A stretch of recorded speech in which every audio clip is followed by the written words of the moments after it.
Hello बच्चों, कैसे हैं आप सब। आज के वीडियो में हम लोग चर्चा करने वाले हैं जैव विविधता के बारे में, जिसको इंग्लिश में कहते हैं बायोडाइवर्सिटी। तो इसके बारे में हम लोग चर्चा आज के वीडियो में करने वाले हैं। बहुत ही महत्वपूर्ण टॉपिक है और समझने वाला टॉपिक है, तो समझने के लिए लास्ट तक ज़रूर देखिएगा। और चलिए मैं आपको पहले की तरह ही इस वीडियो में बताता हूँ कि हम लोग किस किस टॉपिक पर इस वीडियो में पढ़ेंगे, कौन कौन सा टॉपिक इस वीडियो में पढ़ेंगे। देखिए, सबसे पहले पढ़ेंगे हम लोग जैव विविधता किसे कहते हैं या जैव विविधता क्या है। उसके बाद जैव विविधता के प्रकार के बारे में पढ़ेंगे हम लोग। फिर हम लोग पढ़ेंगे जैव विविधता का महत्व। उसके बाद पढ़ेंगे जैव विविधता का क्षरण यानी जैव विविधता का ह्रास किस तरह से हो रहा है। उसके बाद जैव विविधता संरक्षण के लिए किए गए सम्मेलन के बारे में भी हम लोग इस वीडियो में पढ़ेंगे। तो वीडियो बहुत ही महत्वपूर्ण होने वाला है, इसको लास्ट तक ज़रूर देखिएगा, अच्छे से समझने की कोशिश कीजिएगा। चलिए वीडियो हम लोग शुरू करते हैं। तो चलिए जानते हैं सबसे पहले कि जैव विविधता किसे कहा जाता है। देखिए, जैव विविधता को इंग्लिश में बायोडाइवर्सिटी कहते हैं। यह बायोडाइवर्सिटी जो है वो दो शब्दों से मिलकर के बना हुआ है, बायो और डाइवर्सिटी। तो बायो का मतलब होता है लिविंग्स, लिविंग्स यानी जीव जंतुएं। ठीक है, जो जीवित वस्तु है उसको बायो कहते हैं। ठीक है, लिविंग्स कहा जाता है। बायो का मतलब ही होता है जीवित वस्तु, और डाइवर्सिटी का मतलब होता है डिफरेंट। ठीक है, डिफरेंट स्पीसीज मतलब विभिन्न प्रजातियां।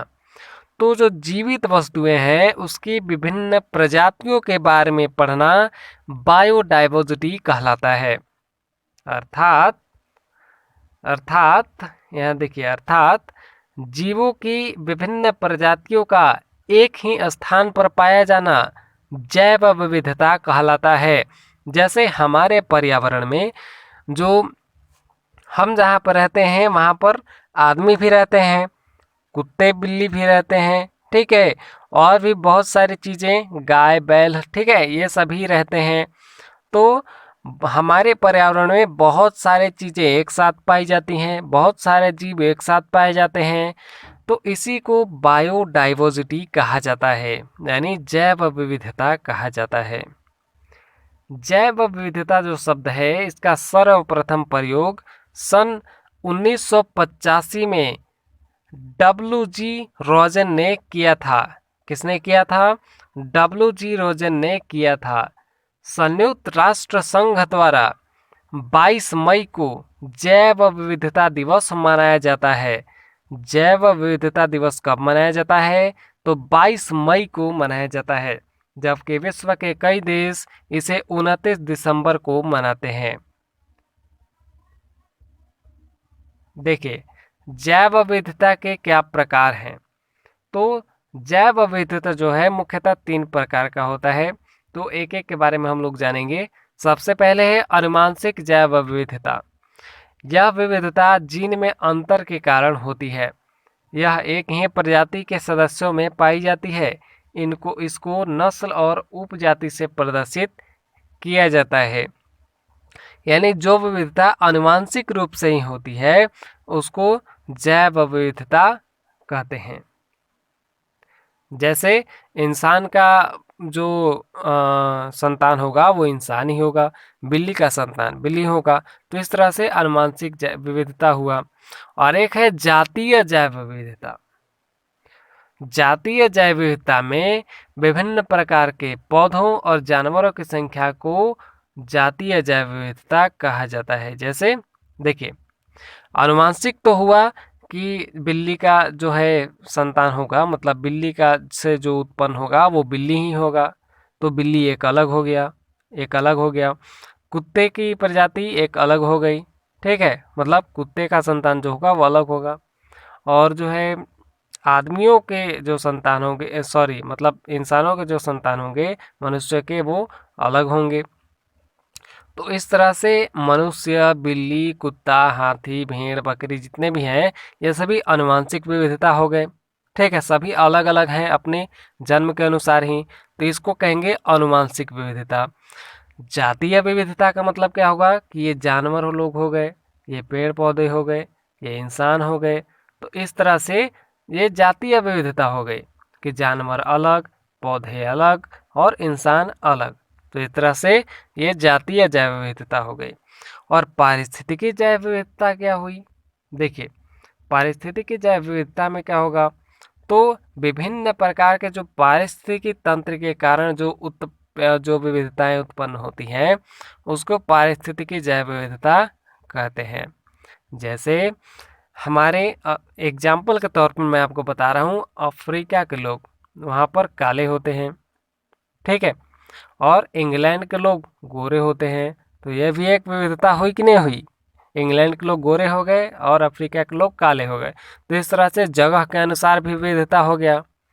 तो इसको पारिस्थितिकी विविधता कहेंगे, यानी जो विविधता जगह के आधार पर हो जाए, जो विविधता पर्यावरण के आधार पर हो जाए, उसको कहेंगे पारिस्थितिकी जैव विविधता। तो ये आप समझ गए। अब देखिए, जैव विविधता का महत्व क्या है? तो यह औषधि का स्रोत होता है। औषधि का स्रोत मतलब जैसे कुछ लोग जो है अलग अलग मतलब पर्यावरण वगैरह में रहते हैं, वो लोग अलग जानते होंगे, ठीक है। तो इस तरह से जो है उनकी कुछ नॉलेज वगैरह भी अलग है, सब कुछ अलग है। तो एक औषधि की तरह हो सकता है। और यह आय का स्रोत होता है, और यह पौधों का समूह होता है, इसलिए वर्षा कराने में सहायक होता है। यह जो है कार्बन उत्सर्जन को कम करते हैं।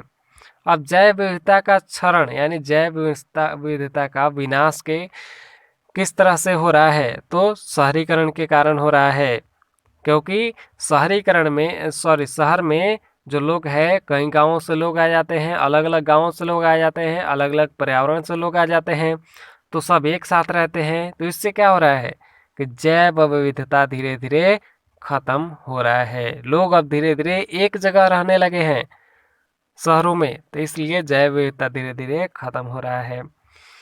अगला है वनों की कटाव। अब वनों की कटाई के कारण भी जैव विविधता खत्म हो रहा है। क्यों? क्योंकि वनों को हम लोग काट दे रहे हैं, वो भी एक अलग जैव जीव है, तो उसको हम लोग काटते जा रहे हैं।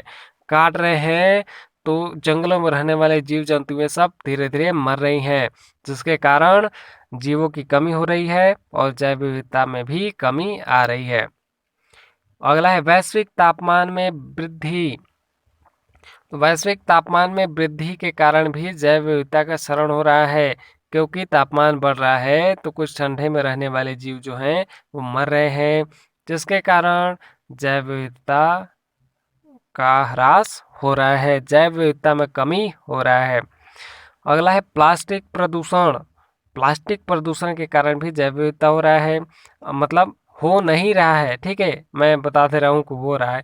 एक्चुअली जैव विविधता जो है उसका कमी हो रहा है, यानी जैव विविधता में कमी हो रही है प्लास्टिक प्रदूषण के कारण, और वनों में आग लगना, इन सभी चीज़ों से जीव मर रहे हैं, जिसके कारण जैव विविधता कम हो रहा है, जो हमारे लिए खतरनाक भी साबित हो सकता है, नुकसानदायक भी हो सकता है आने वाले भविष्य में। जैव विविधता संरक्षण के लिए किए गए सम्मेलन, 2 सम्मेलन किए गए थे। एक है कार्टाजेना का सम्मेलन, एक है नागोया का सम्मेलन। तो कार्टाजेना का जो सम्मेलन था उसके बारे में हम लोग पहले पढ़ेंगे, उसके बाद नागोया का सम्मेलन के बारे में पढ़ेंगे। तो देखिए, कार्टाजेना जो सम्मेलन था वो कनाडा में किया गया था, ठीक है, कनाडा में किया गया था ये सम्मेलन, और इसका मुख्य उद्देश्य था उन प्रजातियों का संरक्षण करना जिनका जीन बदल रहा है, जिनका जीन बदल रहा है। इसका नाम जैविक संबंधित जीव यानी LMO, लिविंग मॉडिफाइड ऑर्गेनिज्म रखा गया, और इन्हें विदेशी प्रजाति भी कहा जाता है। तो इस तरह से कार्टाजेना सम्मेलन में यही कहा गया था, इसका उद्देश्य था कि जितने भी प्रजाति जो है जिसका जीन बदल रहा है वातावरण के कारण या पेड़ों की कटाई के कारण, तो उनको सुरक्षित रखना, ठीक है, उनको उसी पर्यावरण में रखना जिससे कि जैव विविधता को बचाया जा सके। अगला है नगोया सम्मेलन जापान में किया गया था। इसका मुख्य उद्देश्य था कि संरक्षण में वृद्धि हो, यानी कि जैव विविधता की सुरक्षा में वृद्धि हो सके और सदस्य देश भागीदारी निभाएगा। जितने भी नगोया सम्मेलन में सम्मिलित देश हैं वो सभी अपने अपने देशों में या दूसरे देशों की भी सहायता करेंगे जैव विविधता को बचाने में। तो जैव विविधता के संरक्षण की कुछ विधियां भी हैं, इसको भी हम लोग जान लेते हैं। पहला आता है स्थानीय विधि, मतलब जहाँ पर जैव विविधता हो रहा है, मतलब कमी हो रहा है, जहाँ पर जैव विविधता नष्ट हो रहा है वहाँ पर स्थानीय विधि हम लोग क्या कर सकते हैं। वहीं पर अगर हम लोग रह रहे हैं तो हम लोग क्या कर सकते हैं। देखिए, स्थानीय विधि में प्रजातियों का संरक्षण उनके निजी आवासीय क्षेत्र में किया जाता है, जैसे राष्ट्रीय उद्यान, वन्य जीव अभयारण्य, जैवमंडल आगार आदि।